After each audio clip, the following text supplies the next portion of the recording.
Okay. Well, welcome everybody. We are waiting here. We've got several more that are registered, and we know it's a busy week, and so we want to respect your time.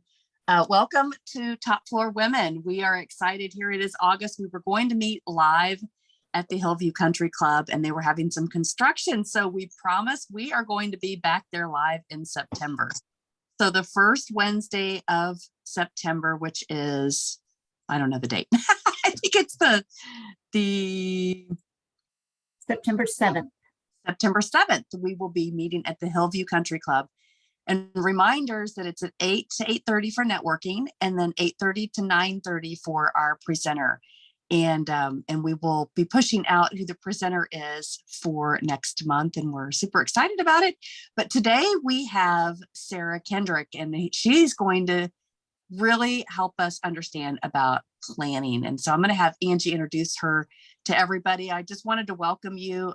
I am with Everyday Leaders, and Angie and I are taking this over as passing this torch from Mindy Epstein, that if you were familiar with Top Floor Women a few years ago, we are kind of carrying this torch to continue the networking for women in Indianapolis. And so if you can join us on the South Side, we would love to have you at the Hillview Country Club every month, the first Wednesday of every month. And with that, Angie, 𝗧cie, I'll let you take it away. Thank you, Melanie. I'm super excited to introduce all of you to 𝗧cie. I met 𝗧cie through an organization called 𝗃𝗏, and I know we've got a handful of folks joining us today who are also a part of that organization. Encourage you to go check them out, but it's a great network for coaches and consultants to get additional training, to work together for opportunities. It's a really good program. If any of you want to chat about that, I'd be happy to talk to you about it. But that's where I had the opportunity to meet 𝗧cie. And after hearing 𝗧cie chat briefly about what it is that she does, I knew I definitely wanted to have her come in and talk to all the ladies of Top Floor Women. I heard her talk about being kind of liaison for the caregiver and helping them prepare. And so my ears definitely went to that, because I found myself in that situation many times, and then had the opportunity to have coffee and breakfast with 𝗧cie and learn more in detail about what it is that she does. And then I definitely knew I wanted to bring her in to talk to all of you, because I do believe at some point in our lives, we unfortunately are all faced with this. So the more prepared we can be, the earlier, the better, as well as if you know of anyone else that may be going through this. So I'm going to read 𝗧cie's bio, but I definitely wanted to share that that nugget of information with you. So while helping her family after the death of her grandma, 𝗧cie realized the need for care and support for those in the bereavement process. Bringing together the skills she developed during those years as a therapist, including organization and time management, and her passion for care and support, she found a way to help others as they walk through life's difficult transitions. Now 𝗧cie is using her attention to detail, empathy, and care to simplify the pre-planning process and estate closure process for clients from all walks of life. Residing here in Indianapolis with her husband, Kevin, and her two dogs, Milo and Hazel. I hope we get to see a picture of those. 𝗧cie enjoys gardening, making music, and spending time with her large extended family. On any given day, she can be found among her daylilies and corralling her fur babies while quietly singing and planning the next adventure for her and Kevin. So with that, 𝗧cie, welcome, and I will turn it over to you. Thank you so much, Angie, and thank you for asking for a picture of my dogs. I have pulled one up so that I remember to share it later. But we'll focus on the important piece now. Not that we don't love the fur babies, but thank you so much. I'm so delighted to be here with you all this morning, and I'm excited to get to share with you just some of the things that I've learned over the course of the past couple of years figuring out this, and how I can help other people to not find themselves in the same situation that my family did. So I'll just give just a tiny additional bit of my story. So we actually lost both of my grandmothers in 2020. And that is part of the reason why I started this work. Is my parents, who were the executors for both of them, were completely overwhelmed. Obviously, there was so much happening. But I was able to take on a large part of the information side of closing things down by making some of those phone calls and doing some of the work of chasing down the life insurance policies and kind of doing some of that piece that has to be done after a loved one passes away. And it made me kind of affirmed the idea that I could help other people do this. But something that we discovered was we didn't have all the information we needed. My one grandmother in particular was still paying all of her own bills and everything. And she, I love to share the story because it just boggles my mind. But she had paperwork on a life insurance policy that was A, older than I am, and B, was so old that they didn't use social security numbers back then. It just had her name on it. And so obviously the company had changed hands a couple of times. Trying to track that down was difficult. And it made me realize that, okay, there's got to be a better way for us to organize that information and make sure that people have what they need whenever they need it. Not just for end of life, but just because life is uncertain and we can't always guarantee that we who hold the information that we have are going to be there. So let's make sure that somebody else can find what they need. So that's what I'm going to share with you today. Is going to be some strategies on how you can gather up your information right now so that you can be a little bit more prepared for the unexpected things. You can't prepare for everything, but we can try. So if it's all right, I would love to ask because it'll slightly tweak what information I share. Could you all just let me know if you are caregivers or business owners or both?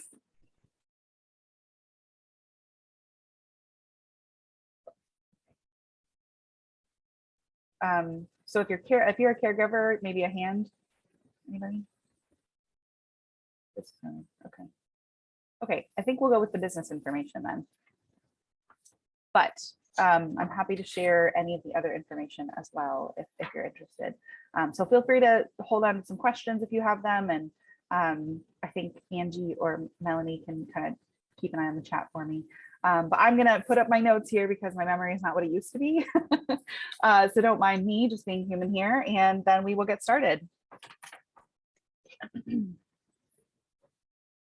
All right, so I'm gonna take you on a little journey with me. So picture this.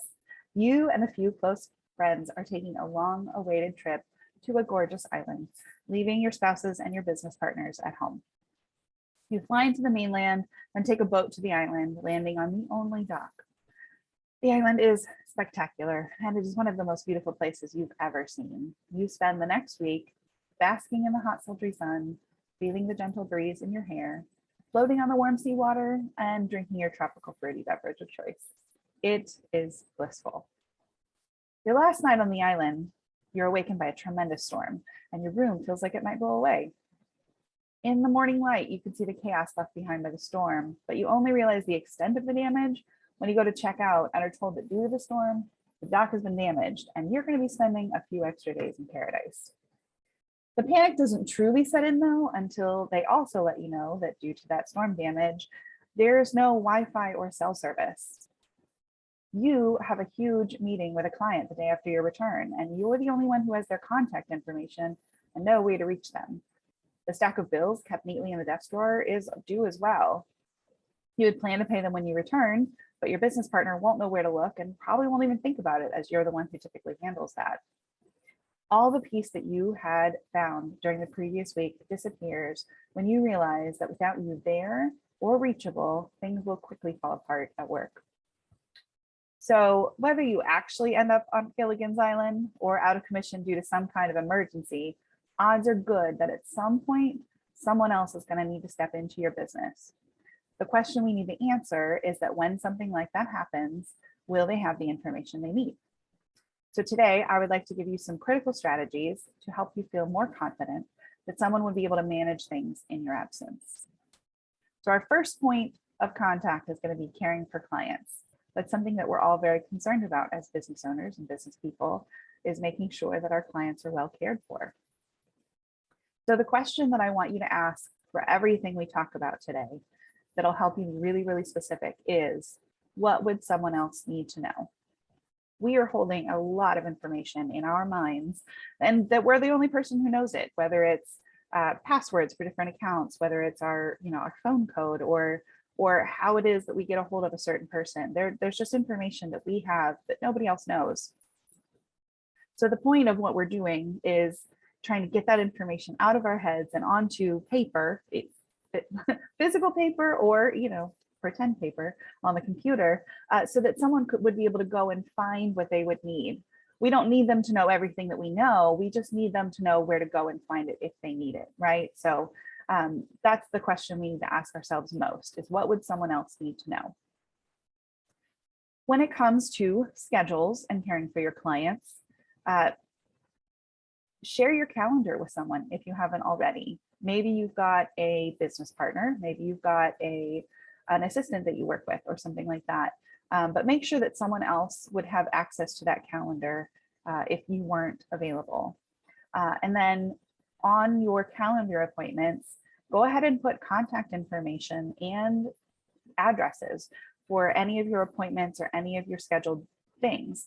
That way, if someone had to, say you weren't able to go to a client meeting, the person who would be notifying them would be able to just look at that calendar, see who the client was, see the phone number, and call them and cancel. They wouldn't have to then go find your cell phone or try to look up their information. We're trying to streamline things as much as possible, because obviously if you're not there to do the work, something's gone awry.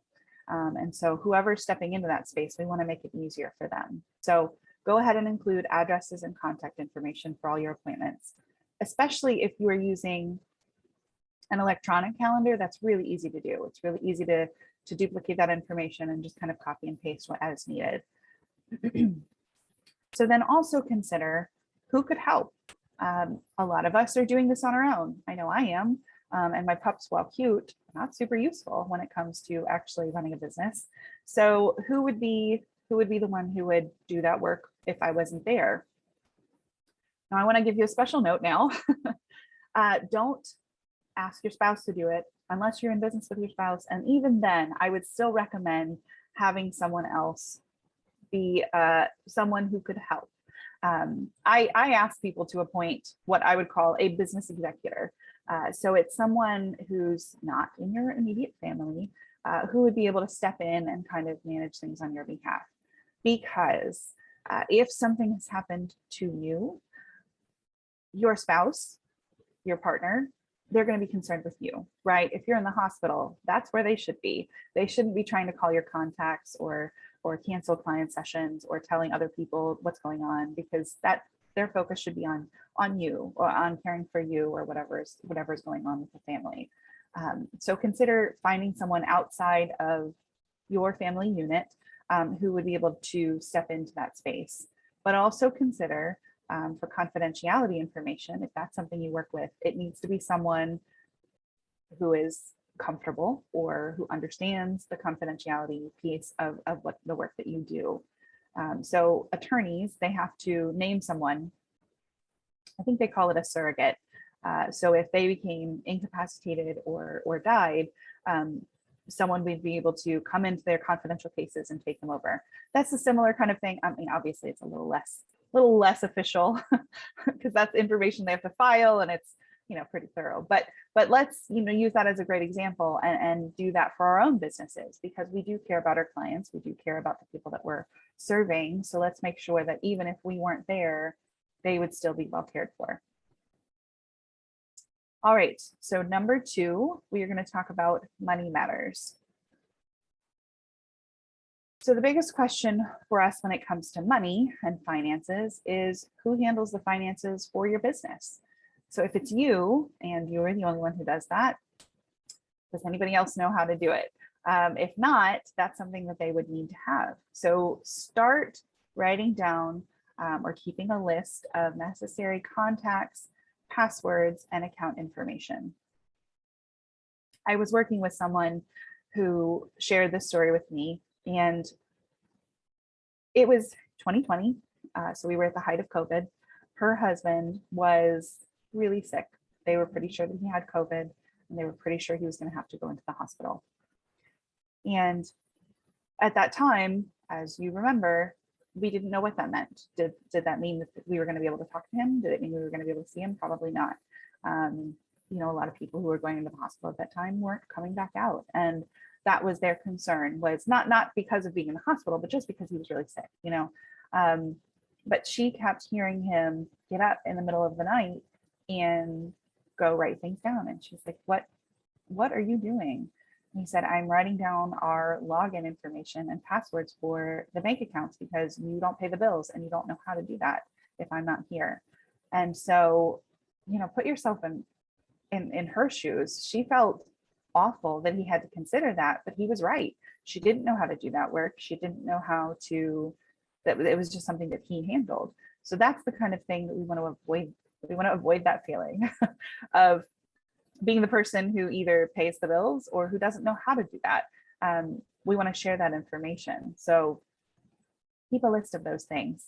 Now, you don't have to, you know, if you're concerned about security purposes, like we'll talk about that a little bit as well, but just start to keep a list. There's got to be something somewhere. There's got to be, otherwise it's so hard to find all those pieces of information. I'm actually working with someone right now. Her husband passed away just about a month ago, maybe 6 weeks ago. And he was on hospice for a while, but he was not really available to help her sort some of these things out. And she wasn't, it was hard. We were in touch a little bit before he passed away, but I'm sure that you can understand that her mind was not on caring for things after he passed. Her mind was just on caring for him, which as it should be, right? But not having a lot of that information has made things so much harder on this other side for her. And it's something that she has said specifically. She's like, when we're done getting everything sorted out, I want to go through this pre-planning process with you because I don't want to leave a mess for somebody else. And not that he intended to leave a mess. It's just that he was the one who handled those things. He was the one who had everything tied to his credit card. When his credit card got canceled, that means all of those automatic payments got canceled. It's just, things get really complicated really quickly, and that's what we want to avoid.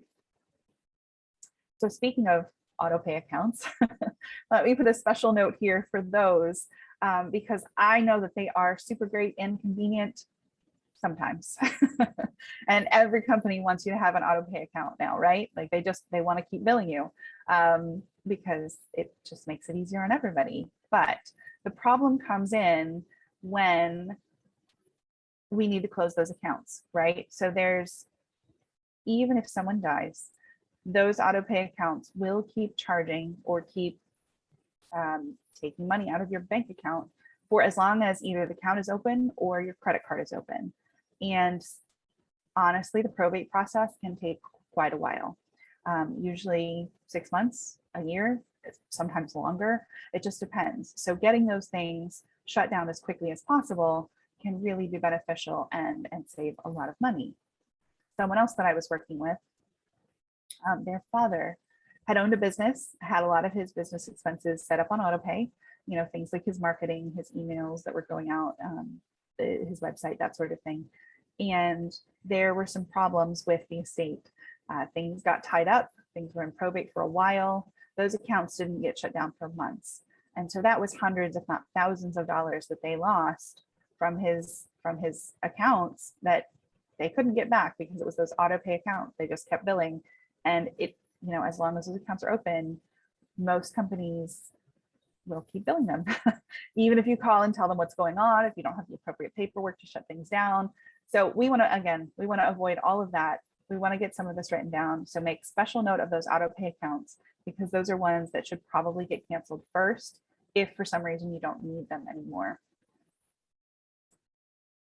All right, so as a business owner or as a person in business, if you are working with someone else, something else I want you to consider when it comes to money matters is what are things that you are the only one who manage? Maybe it's not paying the bills, maybe it's doing the social media, maybe it's doing the client contact or the follow-up, or, you know, I don't know, you can tell me. But there are certain things that you're probably the only person who does. So what are those things? You should start keeping a note of what that is. So instead of trying to sit down right now today and saying, okay, what are all the things that I do that nobody else does? Because if you sit down and try to do that, well, good luck to you. If you can manage, great. But an easier way to do that is going to be to start keeping a note. And every day, just write down a few notes about what you did that day. And at the end of the month, you'll have a really good picture of what a month looks like for you. And then once you've got that month picture, look out at a quarter. What are things that you only do quarterly? And then so on and so on. There are certain things that you're going to only do annually. That way, again, we're not having to try and sit down in one moment and create a picture of our entire year, because that can be really, really overwhelming. Instead, let's take it in smaller pieces and just start taking notes every day of what it is that you're doing. And then also, you should consider creating an emergency plan. So what are things that absolutely have to happen in order to keep your business running? So things like, if you've got employees, making sure that they get paid is going to be a critical thing on that list of things that you do. So if you're the one who does payroll, that's absolutely something that somebody else would need to step in and manage. And as you create that list of all of the tasks that you do on a month and quarterly and yearly basis, that will help you to be able to pull out things that are actually essential, like paying your employees, and then maybe minimizing some things that don't matter as much if you're not around. So probably social media. You know, if you're the person who runs the business or who is the business, you're a one woman show, then, you know, social media is not going to matter. So let's make sure that proper pieces are put in their proper place, and we make a note of what those most important pieces are. All right, our third subject is going to be important information. So I want you to focus on keeping your information safe. We talked about that a little bit with the finances and the passwords and all that information. And so I would ask you to consider scanning a copy of all of your important documents and keeping it on a password protected flash drive. There are a lot of different options out there, but a lot of them have the ones that I use for my business when I'm doing the pre-planning work with people, they have an encrypted vault. And so the document that I use, the book that I have that I use with people is password protected. And then there's also, you know, that encrypted vault where they can put things into that additional space. So it would be twice password protected, which is great. You know, we want to have those layers of security. So consider doing that. Some things that you might want to keep on that flash drive are, you know, scanned copies of your insurance, your business paperwork, your copies of your credit cards, because fun fact, if you've ever tried to cancel a credit card without the credit card, it's hard. It's doable, but it's harder than it should be. So let's make sure that we can, again, access that information if necessary.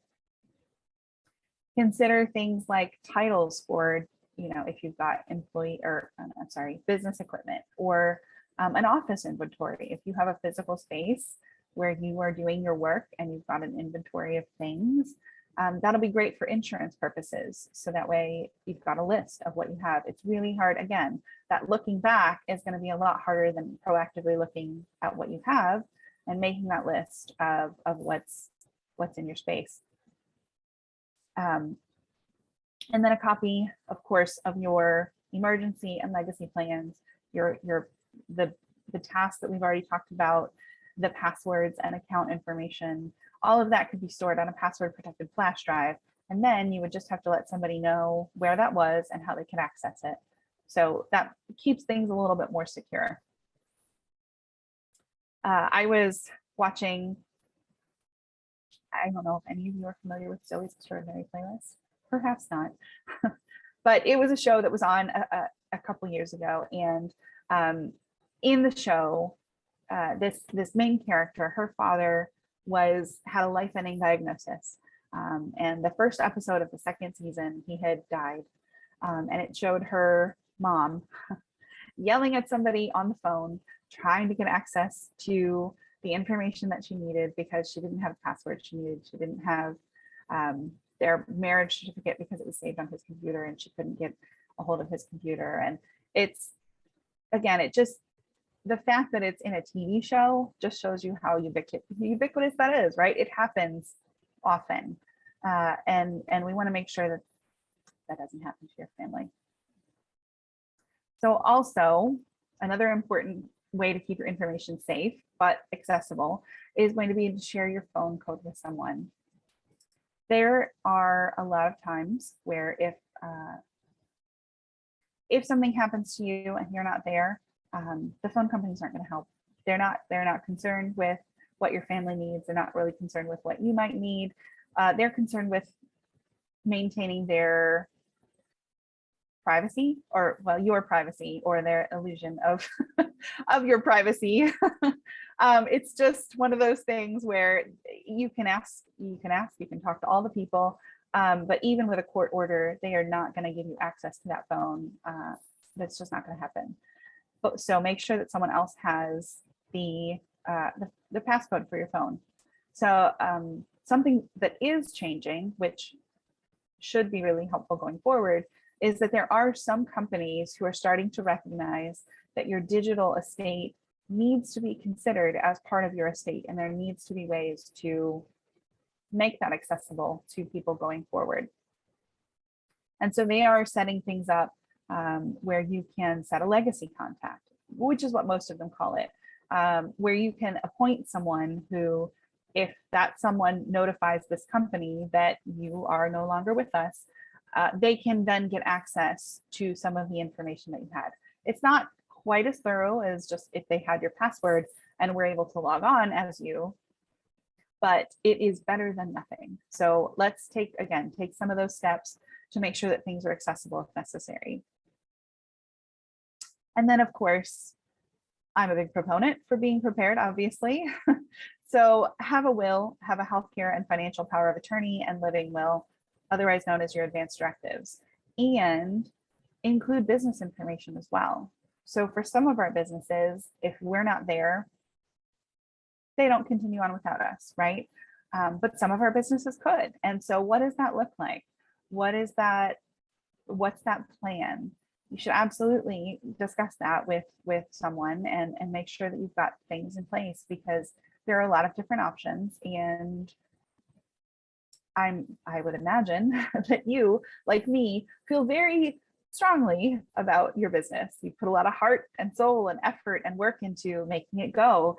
And so we want to provide that additional care for even if we're not there, making sure that things either transition to someone new as smoothly as possible, or things get shut down in a way that's respectful to the clients that we serve and to the work that we did. There are just ways to set things up ahead of time that are going to be the best way to care for this thing that we've created or this work that we do. So let's go ahead and do some of that as well. And then also, as you're doing all of this work, I know that it can feel probably pretty overwhelming. And I know that I just threw a whole lot of information at you. So consider, as you're doing some of this work of gathering up that information and kind of putting things in place, consider pulling in someone who can help you do that. So I would humbly put myself forward, because this is actually work that I do. So I have created a book and a system where I help families in all different life stages and all across the country, because it's all done virtually, to gather up this information together. It's pretty straightforward. I've tried to make the process as accessible as possible, but it's 3 virtual sessions and about 4 hours of time total.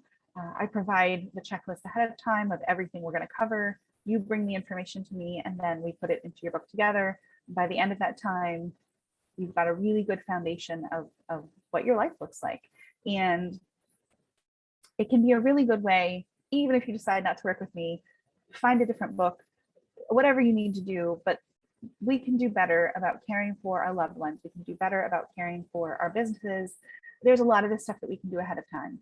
It does take time. It does take effort. It can feel really overwhelming, but if you can start small, just take one little section at a time, one little piece of information, just start to build a picture of what your life looks like, so that, again, someone else will be able to access that information if necessary.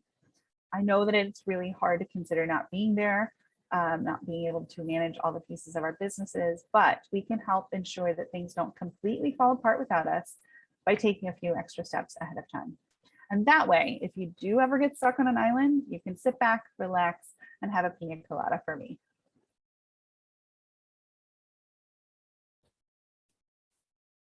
Pina coladas for the win. Right? That's what I thought. I mean, and there's fruit in them, so it's practically a breakfast beverage, right? Sarah, if you're open, we've got a smaller group. So Yeah. if you're okay with this, we'll just invite everyone to unmute. If they have any questions, feel free Please to do. ask. Yes. At the end of the questions, those of you that have been to our top floor women know that whenever our speakers have a giveaway of any sort, we do the fun wheel of names. That's already prepped and ready to go, but we'll go ahead and get started with questions first before we switch over to that. I think I saw. I have questions. Yes, please. Oh, yeah. Thank you for this today. This is definitely a subject I've tried to be mindful of before, and I've just gone through a major change in my, living environment. I just got engaged, and thank you. I moved into his place, so I sold my home, and it's weird. Like, I feel very vulnerable because there's nothing in place if something were to happen next week. And so this was definitely some information I needed presented today. Good. Have you attended or heard of a deaf cafe? Yes, have heard of them. You know what? I don't believe I've actually gotten to attend any yet. I've gone to one before. Okay, and how did you like it? Very much. So I took my dad because my mom's already passed, and so it's just dad, and it's definitely hard to have conversations with him. What do you want? What do you have? The same thing. Where are your accounts? Where are your passwords? And so I was able to get him to attend, and you're sitting around a round table with other people, and there's a deck of cards, and there's just vague statements on them, such as, being kept clean, or buried with family. And you pick cards out of the deck, or you're dealt some, you put them in the order that you think is important to you, and then you've got a few minutes to discuss. I mean, it just kind of cues you into having these group conversations about how you feel about a certain thing regarded to death. Highly recommend it. Yeah, that sounds great. Thank you. I hadn't seen any locally when I was looking before, so I'll have to look again, because it was in 2020 and everything's all sideways. Yeah, I probably went with probably 19. Okay, thank you. Back then. And yeah, it definitely helped start the conversation, but I have to admit, I don't think I ever got a list of passwords from my dad. So we're due for dinner tomorrow, and I might have to bring this back up. Yeah, well, I'm happy to speak with you, with him, with anybody, because I think it's so important, and it's so hard. It's just so hard to do this work when you're grieving. And I don't think people should have to. I think somebody had mentioned the cable company while I was speaking. That was the same experience I had with my grandma. Pushback from the cable company on trying to cancel her bill, even though she had died, just ridiculousness. And I don't believe people should have to do that on their own if they don't want to. So that's, a way that I'm able to help. But also there's so much that we can prepare ahead of time that makes it so much easier. And I think if we can help people to realize that it's not that we want you to go anywhere. We're not trying to jinx anything. This is just a way for you to love us, or for us to love you, and say, I've done this work for you. This is something that you won't have to worry about. So yeah, I'm happy to chat with you all at any point, because it's a lot, and it's hard to talk about, and some parents don't want to talk about it with their kids. I found. So it's been helpful for me as a neutral third party to be able to kind of step into that a little bit and say, hey, it doesn't matter to me what you've decided or not, but here's some reasons why you maybe ought to. Because I do have that perspective of seeing things from the other side with people who haven't planned and trying to clean up that mess. And it's a mess. So yeah, and I can definitely see that value of that third party in such an emotionally charged conversation, because as nice as it was within that kind of meeting, it didn't produce me any results. Yeah, well, and it's usually a process too, right? We've got to start somewhere and start to open the conversational door a little bit for someone who's especially maybe reluctant to talk about it.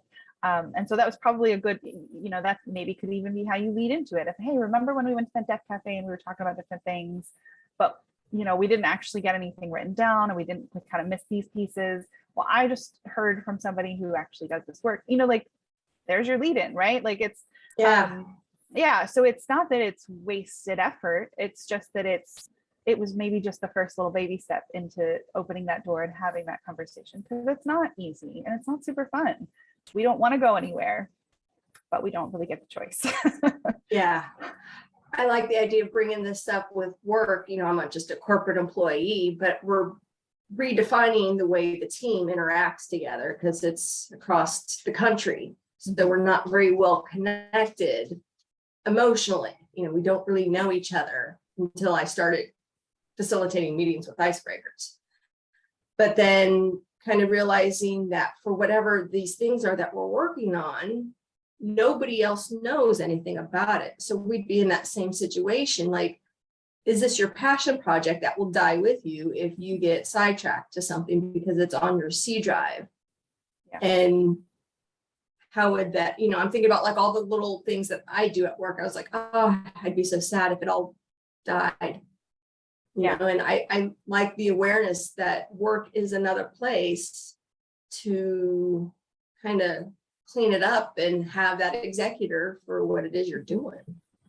Absolutely. Yeah. If you're the only person who does anything anywhere, somebody else should know what it is that you do. Like it's either if it's work, it's business, it's caring for kids, it's caring for the dogs. Like if you're the only person who knows, that's not enough people. It's just, like I'm all for privacy and keeping things secret as we need to. Again, nothing has to be shared right now. People just need to know where to find it when they need it. That there's something there to find. Well, and that too. Yes. That too. Yeah. Yeah. Well, and if, I'm happy to come and speak to people at your company too, if that's something you'd like. Well, actually, maybe virtually. I don't know where you are actually, but yeah. It would have to be virtually because we're everywhere. Okay. Yeah, I do. I just think it's so important. And it's something that we don't usually think about, because we just go about our day and we do our thing until something happens to someone we know or someone who's close to us, or like until there's something that brings it to mind. Nobody thinks about it because, well, who would want to do that? Like it's just, yeah, it's something that, again, I think about it because this is what I do all the time, but it was not on my radar until we had everything happen with my grandma's. So it was, yeah, that's the thing. Sometimes something happens and then it brings it all to the forefront, but usually otherwise it's very much a background thing. If you think about it at all, it's, oh, I'll get to that later. I've got time, which probably you do. Yeah, I'm somebody who survived an accident barely, so I know there is a time limit. Yeah, yeah. So yeah, thank you for this conversation today. This has been extremely helpful. Good, I'm so glad. Yes, and always feel free. I'm going to put up my contact information here in a minute, but always feel free to reach out with questions or as things come up, because there might be things that I've experienced that you haven't yet. There might be things that I haven't experienced, but I know somebody who can help. It's just a matter of learning things. So yeah, I'm always happy to answer questions or help in any way that I can. Thank you. Mm-hmm. I will add too, if you're not following Sarah on LinkedIn, to definitely do so. She's been putting some really great, like thought-provoking things out there. Just here's a stat to think about, and just some great reminders, because as she mentioned, these aren't things that are part of our daily activity. There's surprise activity sometimes. So it's good to have those refreshers of those things in mind.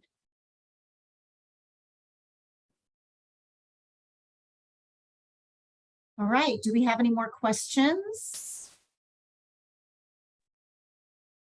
I commonly think about funeral arrangements because I have family members that own a funeral business, and we have a very large family. So we've had a lot of funerals in our lifetime. Mm-hmm. And I'm single with no kids too. So I don't really have, I have a niece who I have targeted and talked with about being a POA. I have not done any of this work yet.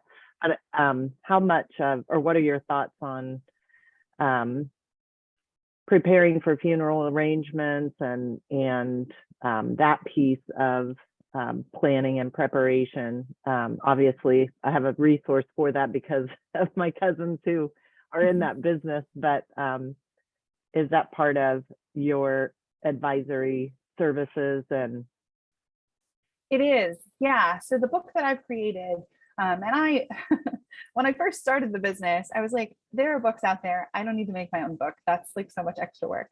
And now I have created 2 versions of this book. I've got notes on the 3rd version, and I'm going to create a business specific version sometime soon. It's kind of in the works, just because I have learned so much about so many of these pieces that all link together because they're all part of a life, right? It's all part of our story. So yeah, so the book that I have created, we talk about everything that I can think of. We talk about business things, we talk about end of life, we talk about finances and insurance and medical information, because again, it doesn't have to be that you died.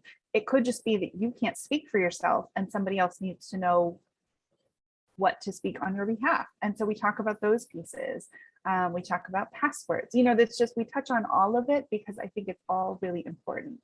And to say that you have to have this one piece, but it's okay if you don't get this other piece done, I think is a disservice to those that we care about, because anything that we don't decide, anything that we don't state ahead of time is something they have to figure out. And again, when they are grieving, that is the last time that we want them to have to learn a hard new thing, because if you've never done the work of finalizing someone's estate, you have no idea how much time and effort and energy it takes. Like, it's just, and you're grieving, right? And so your brains are in grief mode and you're not operating properly anyways, just because there are physical manifestations of grief that, come around. And so we do talk about the end of life work. I ask people to specifically say flowers, music. What do you want to be, cremated or buried? I was like, I know it's not fun to talk about this, but most people, by the time we've gotten there, because we've talked about everything else, that's like one of the last things we talk about. They recognize that I'm coming from a place of empathy and wanting better for your loved ones. My grandmothers were both on hospice, and neither one of them had made any plans, had made any arrangements. And up until the last couple of days of their lives, my parents were still having to ask them, what do you want? What do you want? And it opens the door for so much conflict and so much, just like, let's just avoid all of that. So yes, so I do talk about that planning piece.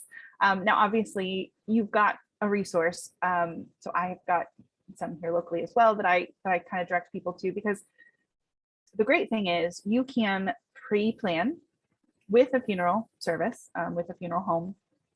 You can prepay if you want to. So that way it's already taken care of. There's literally nothing for anybody else to have to do. And that money kind of goes into a trust. Like, they've got a whole system. You know this, you've got family in the business. But that way it's all decided, it's all cared for.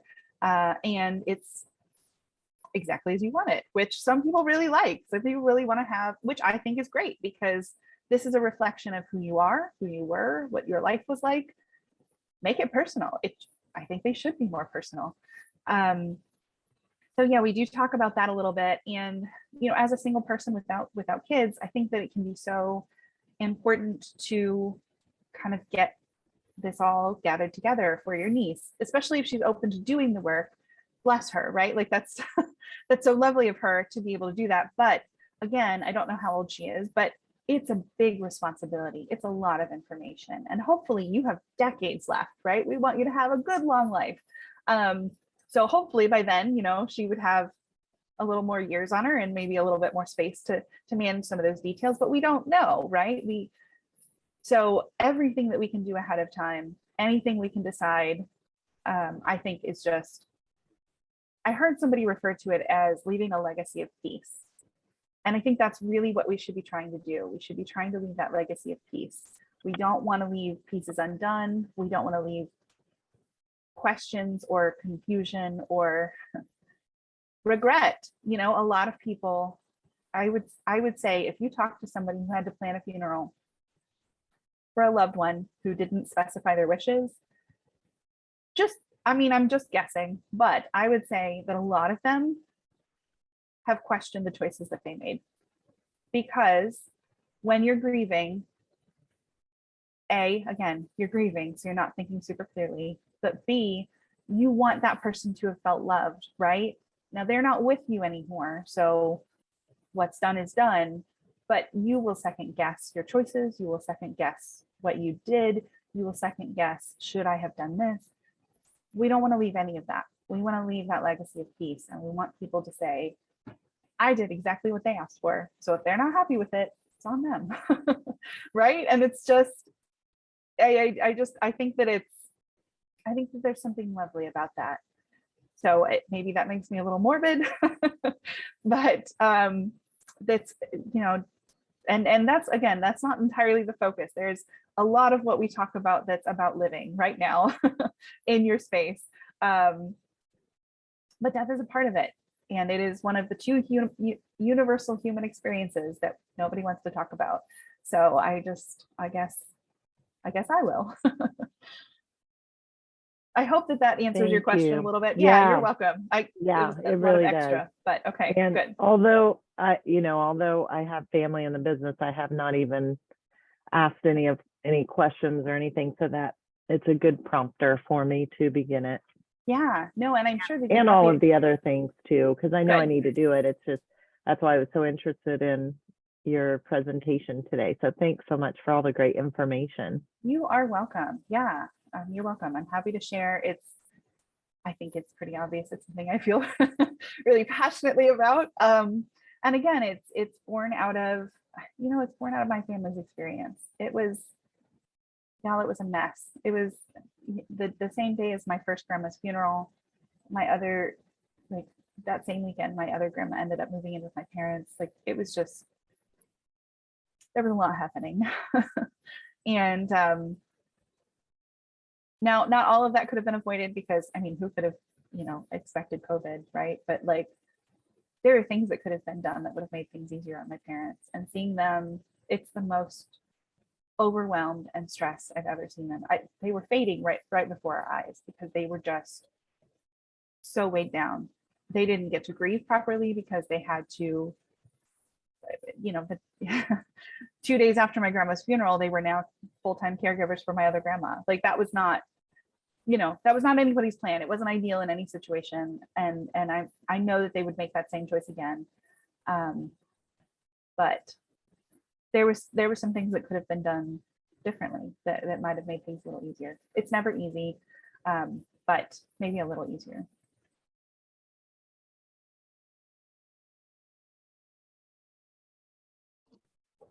Any other questions? Okay, well, we'll go ahead and do the wheel of names. Sarah, do you want to share what we're spinning for? Yes, so I'd be happy to. So for the person whose name gets pulled off the spinning wheel of delightfulness, I would love to do a 30-minute discovery call with you and just kind of get to know a little bit more about you and your story, and how I can provide you some other information that might be helpful for you. So that'll be with the wheel. And then for anybody who wants to share either their email address, I've got a checklist that I'm happy to share with you that'll provide some basic information that's it's kind of taken all the sections of the book that I've created and kind of laid it out in kind of a one sheet sort of, pieces that you might want to think about, or kind of help you get started. And then if anybody wants to send over their phone number, I'm happy to give you a call and do a quick 15-minute chat. But that 30-minute call will be for whoever's name gets picked, unless you don't want to talk to me, in which case that's fine. But yeah, so that's what we're going to do today. All righty, I will go ahead and get started.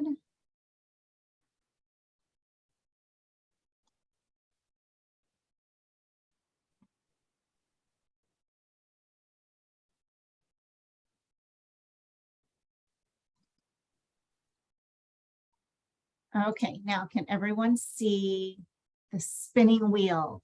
Mhm. Y'all have a 33 1/3% Pretty good chance. So odds. that's pretty Better than the good. lottery. Pretty good. All righty.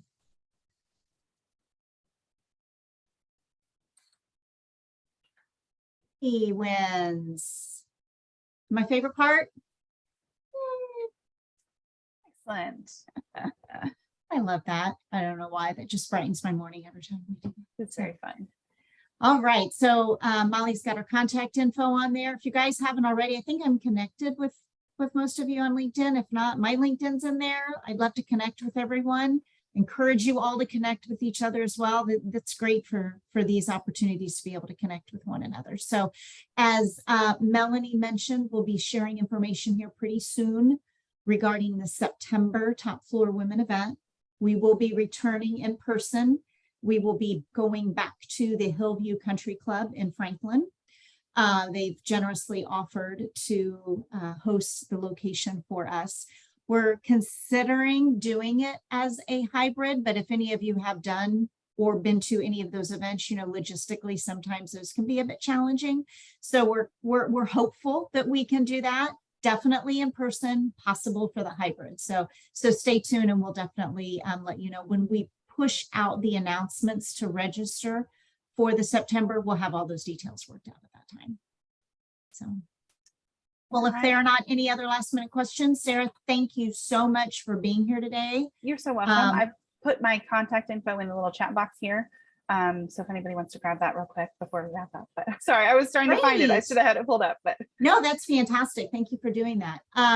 Thank you all for joining us today and being a part of the conversation. I know it's not a super perky, exciting, but it's an extremely necessary. I've lost 4 family members, 2 being parents in the past 3 years. So I can tell you firsthand experience as the executor of 2 of those estates that Sarah just touched on the surface of, yes, you're going through the grieving process, but you're trying to be the executor of the state and handle all of those things all at once. So it does kind of mask, in my opinion, the grieving process, which prolongs that for you to do later. So the more of these types of details that you can have determined and decided upon, so that everyone can go through what I believe are probably some of the natural transitions during that time of the emotions, it only helps your loved ones to be able to process everything and go through that. So thank you all for being here today. If you have any questions, you've got Sarah's contact information. If you have any questions for myself or Melanie, you definitely know how to get a hold of us. And I hope everybody has a great day. yes, thank you. Lovely to Thank see you. all. Thank Thank you. you. Great day.